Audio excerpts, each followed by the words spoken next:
Olá a todos os alunos dos cursos de Biomedicina e Ciências Biológicas. Aqui é a professora Mariana Félix, da disciplina de Histologia. E hoje eu vou falar sobre o tecido nervoso. Bom, antes de comentar e explicar a respeito do tecido nervoso, eu vou falar sobre o sistema nervoso, que são os órgãos e as estruturas todas que são compostas de tecido nervoso. Mas eu vou falar um pouquinho a respeito aqui. Vou falar um pouquinho a respeito da função do sistema nervoso, que é um sistema então de integração que coordena as funções de vários outros órgãos, para não dizer quase todos os outros órgãos do organismo humano. As funções então deste sistema podem se destacar a detecção de sensações, de estímulos, a transmissão dessas informações detectadas no ambiente, a análise dessas informações que foram coletadas de forma periférica, ou seja, no ambiente, e a utilização das informações coletadas no organismo pelos estímulos então sensoriais. Após a coleta e a detecção e a análise desses estímulos, eles são coordenados, organizados e coordenados. Então, o sistema nervoso, todas as estruturas e órgãos são formados, compostos de tecido nervoso. Esses órgãos, então, formam o sistema nervoso. E o sistema nervoso é dividido em sistema nervoso central, que é composto pelo encéfalo, toda essa região de todos esses órgãos, o cérebro, cerebelo, bulbo, ponte e medula espinhal, essa em verde que vai até aqui o final, né? A medula. Forma então o sistema nervoso central. E é no sistema nervoso central que as informações serão detectadas, serão analisadas, guardadas. Aqui no córtex cerebral haverá então a memória, o sentimento, tudo isso em forma de conexões entre os neurônios, no tecido nervoso. Já o sistema nervoso periférico, ele tem a função somente de emitir o impulso, transportar esse impulso. Os impulsos, os estímulos que são coletados aqui do meio ambiente, do meio externo, que a gente chama de periferia, ou então os estímulos que são iniciados aqui no sistema nervoso central e são levados então para. Portanto, todos os órgãos então que eu falei agora, que formam o sistema nervoso, tanto o sistema nervoso central quanto o sistema nervoso periférico, ou seja, nervos, gânglios, cérebro, que é o encéfalo, e a medula espinhal, são todos formados por tecido nervoso. O tecido nervoso é um tecido então formado composto de células, principal são os neurônios, que têm a função principal do tecido nervoso, que é emitir e transportar, né, esses impulsos. As células da glia, ou chamadas células da neuróglia, que são células que vão auxiliar o neurônio a sua função, são as células então do tecido nervoso. E o meio extracelular. O meio extracelular é chamado exatamente de glia, ou neuroglia, ou neuróglia, que tem várias componentes.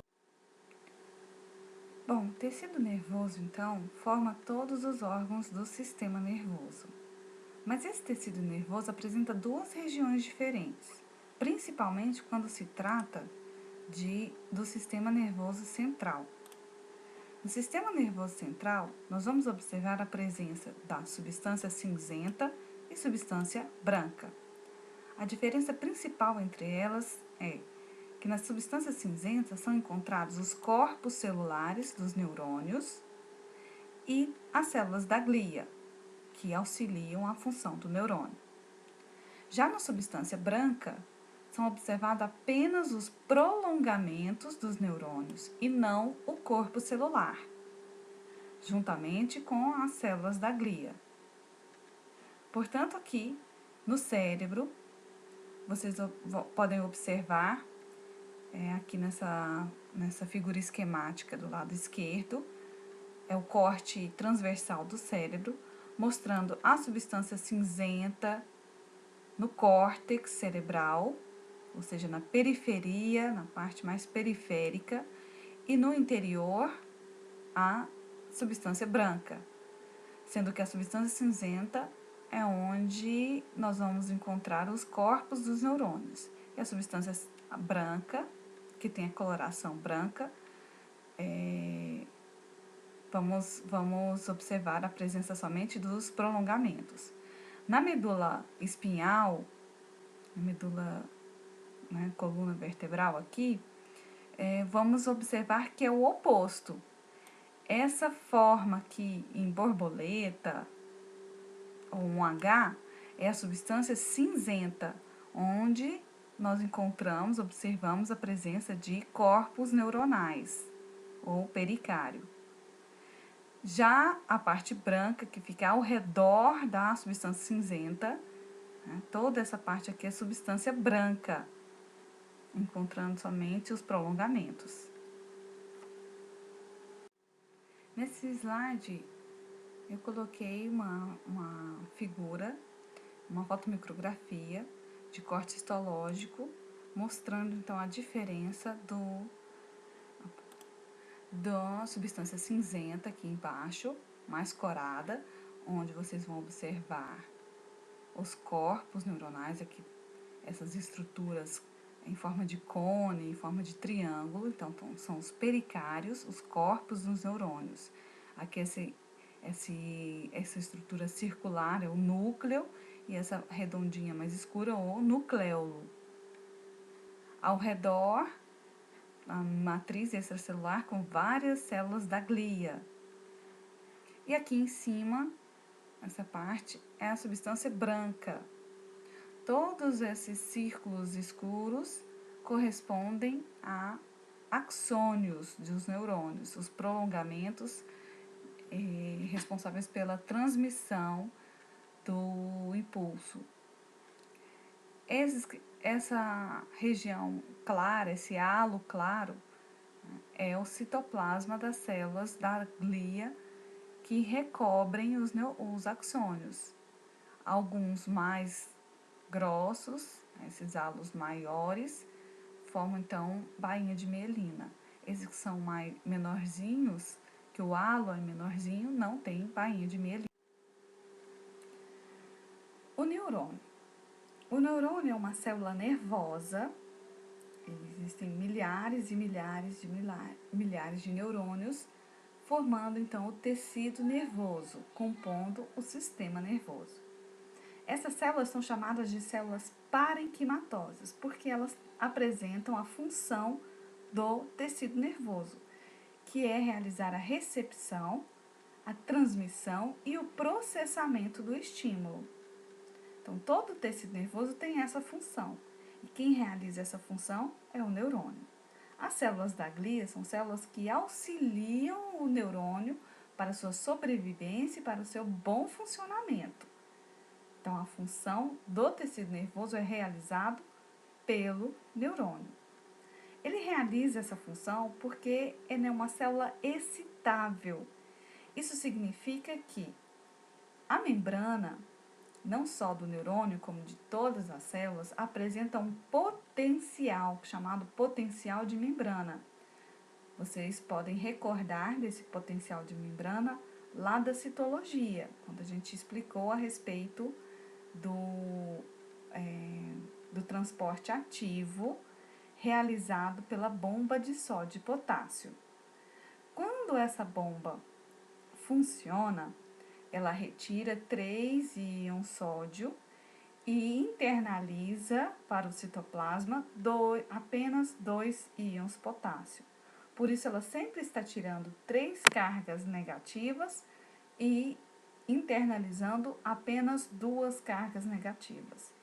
Isso faz com que a carga elétrica do meio intracelular fique negativa em relação à carga elétrica do meio extracelular, que tem mais sódio, e no meio intracelular mais potássio. No entanto, ela retira mais carga positiva do que coloca. Bom, os neurônios podem ser classificados de acordo com a sua morfologia, por exemplo.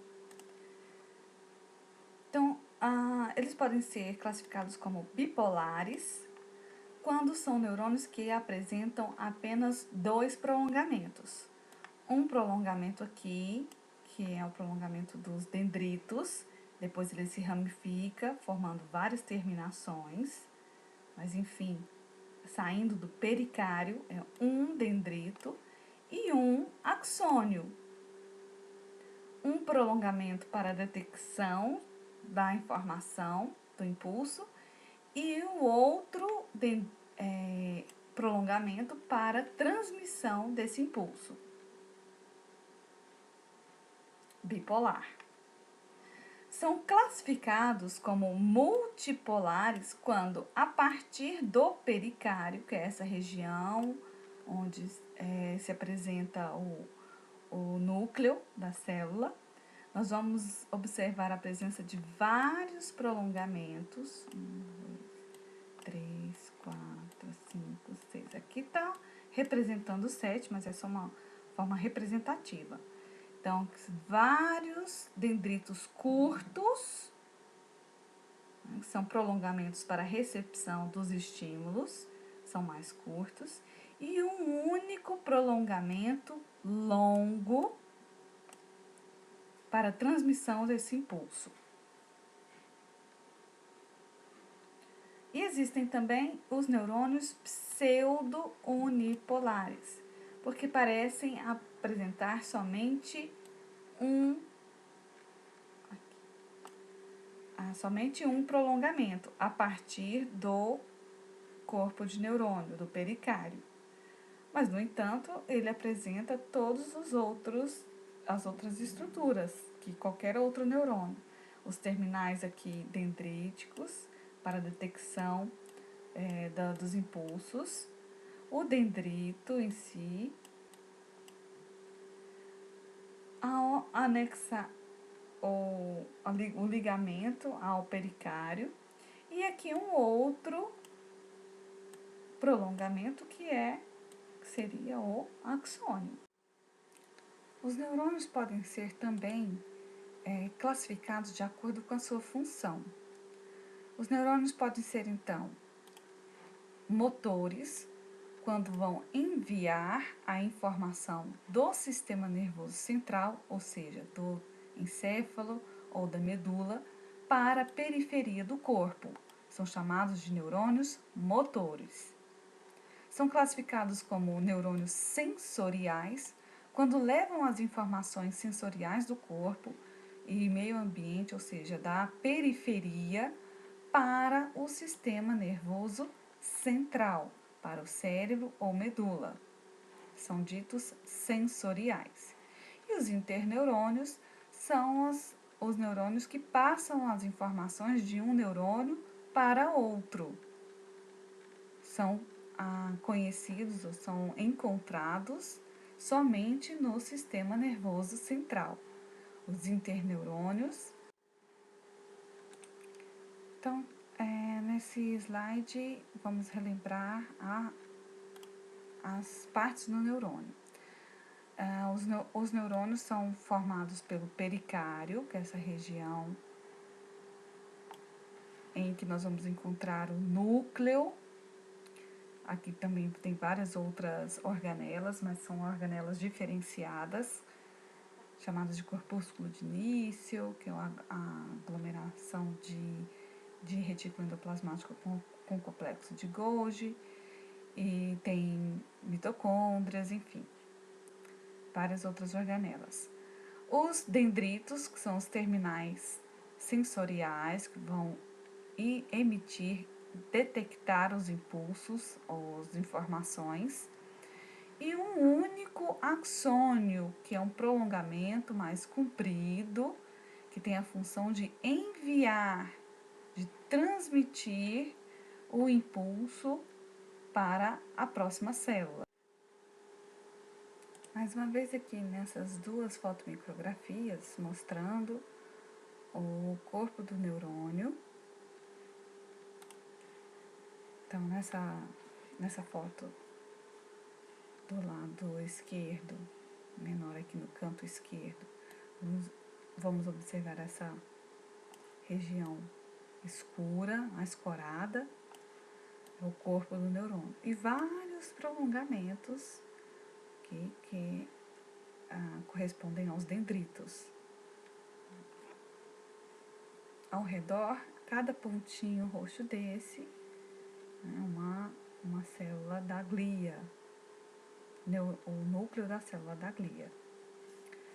Aqui, em maior aumento, nessa figura, da fotomicrografia do lado direito, nós podemos observar bem essa estrutura em forma de cone, que corresponde ao corpo do neurônio, ao pericário, o início aqui do axônio, prolongamento maior. O corpúsculo de início corresponde aqui à diferenciação do complexo de Golgi com retículo endoplasmático, então todas essas regiõezinhas mais escuras. Tá? A estrutura circular é o núcleo, com essa região. Potencial de membrana. Então, o potencial de membrana é a diferença de carga que existe na membrana entre os meios intracelular e extracelular. Isso ocorre por conta da bomba de sódio e potássio. Como vocês já deram uma revisada lá no transporte ativo, né? As bombas de sódio e potássio necessitam de energia para realizar a função dela. E a função dessa bomba de sódio e potássio é retirar 3 moléculas ou 3 íons sódio de dentro da célula para fora. E ao mesmo tempo que ela está tirando 3 íons sódio, ela está colocando, internalizando 2 íons potássio. Mas o resultado final é a retirada de 3 cargas positivas para apenas colocação ou internalização de 2 cargas negativas. E é justamente por isso que o meio intracelular fica negativo e o meio extracelular fica positivo. Isso também é chamado de potencial de repouso, porque a célula está, quando ela fica em repouso, deixa eu trocar aqui e colocar a canetinha. Quando, então, a célula está de repouso, a carga interna, a carga elétrica interna é negativa e a carga elétrica externa é positiva. No caso do neurônio, por ser uma célula totalmente diferenciada e especializada na função dela, esse potencial de repouso, também chamado de polarização. Portanto, quando a célula, tá aqui esse amarelinho, nessa parte amarelinha, a membrana plasmática, ó, na parte interna é negativa, no meio intracelular, e o meio extracelular é positivo. Isso aqui é potencial de repouso, porque a célula está quietinha, potencial de repouso. No caso do neurônio, também chamada de polarização. Polarização. Quando a célula recebe um estímulo, quando o neurônio recebe um estímulo, aqui nos dendritos, ocorre a abertura dos canais de sódio. Quando ocorre a abertura dos canais de sódio, como o sódio está muito mais concentrado no meio externo do que no meio interno, a tendência dele é entrar no meio intracelular, para dentro do citoplasma. Portanto, esse influxo, essa entrada maciça de sódio para o meio intracelular faz com que esse meio intracelular fique, então, positivo e o meio extracelular fique negativo. É justamente essa inversão, ou seja, o meio interno da célula fique positivo e o externo negativo, essa inversão de carga é chamada de potencial de ação. Ou, no caso dos neurônios, é chamado também de despolarização. Despolarização, certo? A célula em repouso ela está polarizada porque o meio interno é negativo e o externo positivo. Quando ela recebe um estímulo, que é essa parte aqui da membrana que fica em azul, mostra que o sódio penetra no citoplasma por conta da abertura dos canais de sódio, tornando a parte interna da célula positiva, carga positiva. E a carga externa fica negativa. Isso é despolarização. Isso é potencial de ação. O que é potencial de ação? Vai permitir que a célula realize uma função. Né? E no caso aqui do neurônio, é a emissão, a liberação dos neurotransmissores. Tá, mas nós vamos chegar lá até daqui a pouco. Bom, depois de passado o potencial de ação, a despolarização que ocorre aqui em azul, os canais de sódio vão se fechar e vão abrir os canais de potássio. O que vai acontecer? Vai parar de entrar sódio, a bomba de sódio e potássio continua funcionando, então ela vai retirar mais sódio do que potássio e vai abrir os canais de potássio. Só que como tem muito potássio aqui no meio intracelular, o que vai acontecer? Esse potássio vai sair em grande quantidade. Então, já está retirando sódio e agora também com a abertura dos canais de potássio, esse potássio vai quase todo para o meio extracelular. Isso faz com que a carga interna da célula fique negativa muito rápido e às vezes muito negativa. Isso é chamado de hiperpolarização. Hiperpolarização. Por quê? Porque o meio interno, meio intracelular do neurônio vai ficar mais negativo do que estava aqui na membrana em amarelo. A membrana amarela é polarizada. Carga negativa interna, carga positiva externa.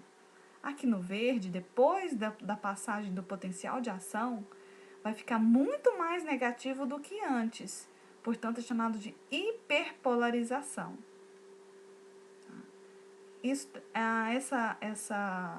Esse fenômeno